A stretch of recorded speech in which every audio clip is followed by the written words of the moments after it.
बिस्मिल्लाहिर्रहमानिर्रहीम। अस्सलाम वालेकुम नाजरीन, आज मैं आपके लिए एक सच्ची और खौफनाक कहानी लेकर आई हूँ। लेकिन इससे पहले कि मैं कहानी शुरू करूँ, जो लोग हमारे चैनल पर नए हैं उनसे गुजारिश है कि पहले हमारे चैनल को सब्सक्राइब कर लें ताकि आपको हमारी इस तरह की दिलचस्प कहानियाँ बर वक्त मिलती रहें। ये कहानी सिंध के एक गांव से वाबस्ता मस्जिद के पेश इमाम अल्लाह बख्श की है। जब उसके घर 6 बेटों के बाद एक बेटी पैदा हुई तो पैदाइश के वक्त घर में एक अजीब सी गुलाब की खुशबू फैली हुई थी। दाई अम्मा के अलावा फातिमा और उसकी सहेलियां भी हैरान थी कि ये कैसी महक है। फातिमा ने समझा कि इमाम साहब ने अगरबत्तियां जलाई होंगी और यूं बात आई गई हो गई। बच्ची को जो देखता देखता रह जाता। वो बहुत ही हसीन बच्ची थी, मगर इस बच्ची में अजीब सी बात थी।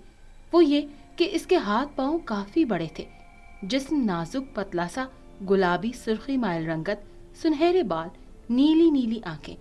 मगर उसके हाथ पांव देखकर हैरान होती फातिमा ने कहा, बिला वजह आप लोग इस बात पर परेशान हो रहे हैं, ये सब तो कुदरत का खेल है। सब लोग खामोश हो गए। अल्लाह बख्श बच्ची के कान में जिस वक्त अजान दे रहे थे, बच्ची उनकी गोद में बिदक रही थी और फटी फटी आंखों से अल्लाह बख्श को देख रही थी। ये बात अल्लाह बख्श ने भी महसूस की। फिर वो अपनी बेगम से हंसकर बोले, बेगम, हमारी बेटी बहुत शरीर है। तमाम भाइयों का भी खुशी के मारे कोई ठिकाना नहीं था। वो हर दोस्त से यही कहते कि हमारे घर एक नन्ही सी परी आई है। बच्ची का नाम परीशा रखा। वो वाकई एक नन्ही परी थी, 6 दिन की बच्ची, इस तरह मुस्कुराती जैसे कि 2-2.5 साल की बच्ची हो। उसकी आंखों में एक अजीब सी चमक वाज़ेह होती। फातिमा जब बच्ची को दूध पिलाती तो वो बेसुध हो जाती। परीशा का पेट ही नहीं भरता था। वो इस तरह दूध पीती जैसे कई दिनों की भूखी हो। वो घबराकर जबरदस्ती उसे अपने आप से अलग करती। कई दफा उसने इमाम साहब से कहा तो वो हंसने लगे। नहीं झल्ली, तेरा वहम है, इसे भैंस का दूध पिला, मैं कल से ज्यादा दूध लेकर आया करूंगा। परीशा जैसे जैसे बड़ी हो रही थी, इतनी ही वो हसीन होती जा रही थी। उसके बाल सुनहरे और बहुत लंबे थे। अल्लाह बख्श हर दफा उसे गंजा करवा देता कि शायद काले रंग में बाल निकल आए और लंबाई में कमी हो, क्योंकि फातिमा के लिए उन्हें संभालना काफी मुश्किल हो जाता था। मगर हर दफा वो बढ़ जाते। गांव की लड़कियां उसके बालों से जलती थी। जैसे जैसे परीशे बड़ी हो रही थी, इमाम साहब ने उसे नमाज और दीनी तालीम की तरफ मुतवज्जह करना चाहा, मगर वो ना ही नमाज पढ़ती और ना ही मदरसे जाकर कुरान पाक। भाई अपने साथ लेकर जाते तो वो रो पीट कर वापस आ जाती। हर वक्त उड़ती तितली बनी फिरती, कभी उधर तो कभी इधर। घर के नजदीक ही गुलाब का बहुत बड़ा बाग था। परीशे मौका पाते ही वहां पहुंच जाती और फूलों से बातें करती। बाग के माली भी उसे फूलों से बातें करते देखकर हैरान होते, मगर वो उसे परीशे का बचपना समझकर खामोश रहे, क्योंकि वो इमाम साहब की बड़ी इज्जत करते थे। इमाम साहब भी उसकी इन हरकतों को देखकर बचपना समझते, मगर माँ को कभी न कभी तशवीश होती कि परीशे में कोई न कोई गैर मामूली बात जरूर है। परीशे अक्सर नहाकर घंटों आईने के सामने बाल खोलकर खड़ी रहती और आईने से बातें करती, जोर जोर से हंसती। उसकी हंसी में अजीब सी खनक होती। फातिमा काम छोड़कर उसे देखती थी। वो कुछ कहने के लिए मुंह खोलती, उसे ऐसा लगता जैसे जबान उसका साथ नहीं दे रही। परीशे ने वक्त से पहले जवानी की दहलीज पर कदम रखा तो गांव में उसके हुस्न के चर्चे होने लगे। फातिमा और अल्लाह बख्श परेशान हुए, क्योंकि परीशे ना ही दीन की तरफ रागिब थी और ना ही घरेलू कामकाज की तरफ थी।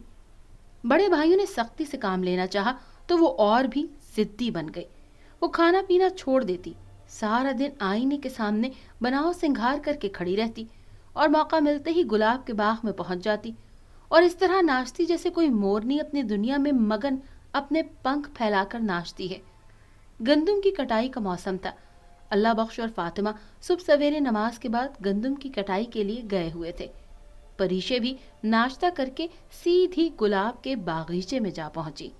आज वो पूरी 17 बरस की हो चुकी थी। जो उसको देखता बस देखता ही रह जाता। वो निहायत खूबसूरत हो गई थी।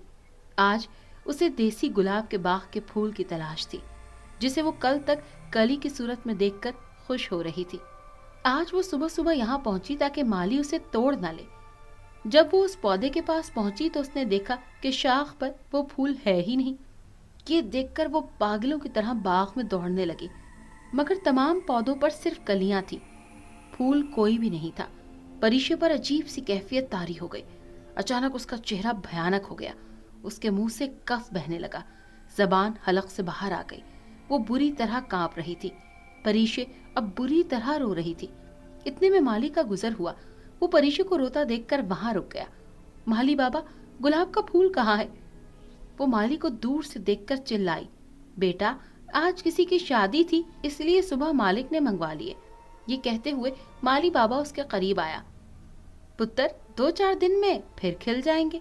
नहीं बाबा, वो जो सबसे बड़ा गुलाब का फूल था, जो गुलाबों का बादशाह कहलाता है, वो कभी कभी आता है, मुझे बस वही चाहिए। ये कहते हुए उसकी आवाज बदल सी गई और वो जोर जोर से रोने लगी। माली बाबा ने जब करीब से उसे देखा तो सन्नाटे में आ गया, क्योंकि परिशे वो हसीन परिशे नहीं थी। उसकी भयानक शक्ल देखकर वो दौड़ता हुआ बाहर की जाने भागा, जहां और माली कलियां साफ कर रहे थे। क्या हुआ? वो परिशे मजीद आगे कहते हुए जबान उसका साथ ही नहीं दे रही थी।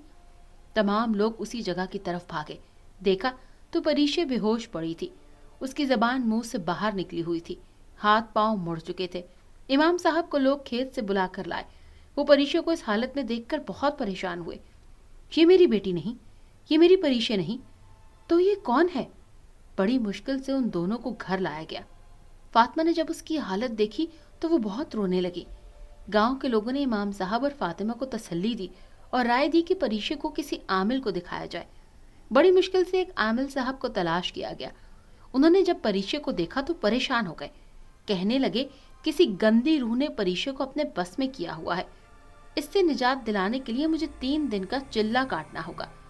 जुमेरात, जुम्मा, हफ्ता मैं चिल्ला काटूंगा।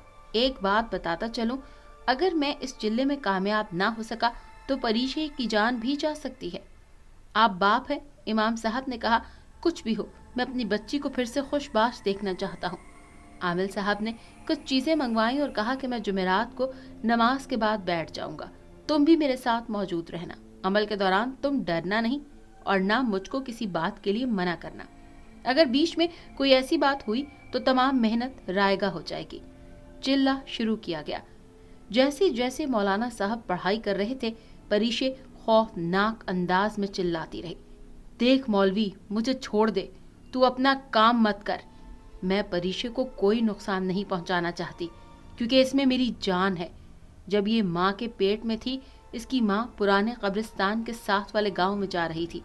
मुझे भी एक ऐसी ही हामला माँ की तलाश थी, जिसके पेट में बच्ची का हमल हो। बस मेरे दिल की मुराद पूरी हुई। मैं कब्रिस्तान की पुरानी कब्र में बसेरा करती थी। मैं जीना चाहती थी। बहुत कम उम्री में मेरी शादी हो गई। मेरे ससुराल वालों का रवैया मेरे साथ बहुत बुरा था। मुझ पर बहुत तशद्दुद किया जाता था। उन्होंने मुझ पर मिट्टी का तेल छिड़क कर जिंदा जला दिया। मेरी रूह तड़प रही है। मैं उन लोगों से इंतकाम लेना चाहती हूँ। मैं दोबारा जिंदा होना चाहती हूँ। इसलिए मैं परिशे की माँ की कोख में उतर गई और अपने जवान होने का इंतजार करने लगी। और जब मैं परिशे के जिस्म पर अपना कब्जा सारी उम्र के लिए करती, वो लम्हा मुझसे छिन गया।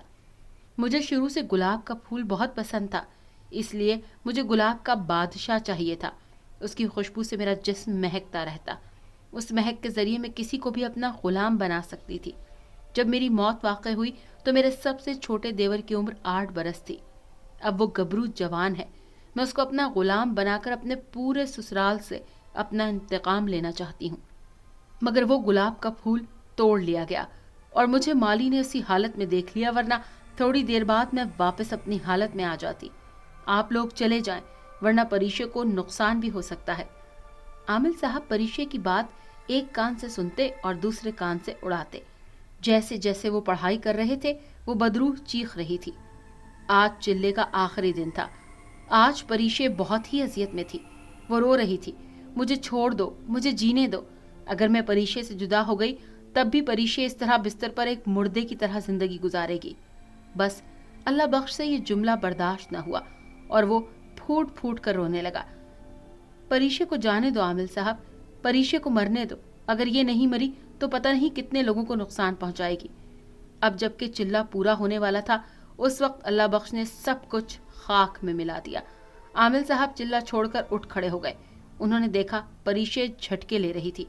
काफी देर तक उसकी कैफियत इसी तरह रही और फिर उसकी मौत वाक़ हो गई। जिस वक्त उसके जिस्म से रूह निकली, कमरे में अजीब सी काफूर और गुलाब की महक आने लगी। अल्लाह बख्श की गलती की वजह से परीशे इस दुनिया से रुखसत हो गई थी। अल्लाह बख्श ने अपना सीना पीट लिया। मेरी बच्ची, मैं तेरा मुजरिम हूँ। मैं नहीं चाहता था तू मुर्दों की तरह जिंदगी गुजारे। माँ ने अपने बाल नोच लिए। आहों और सिसकियों से अल्लाह बख्श ने उसे खुद कब्र में उतारा। परीशे के बगैर घर सूना सूना हो गया। इस गम में 1 साल के अंदर अंदर फातिमा भी हार्ट अटैक से मर गई। अल्लाह बख्श अकेला रह गया। बेटों ने उसे संभाला। वो रोज परीशे की कब्र पर जाता। साथ फातिमा की कब्र भी थी, वहां भी फातिह खानी करता।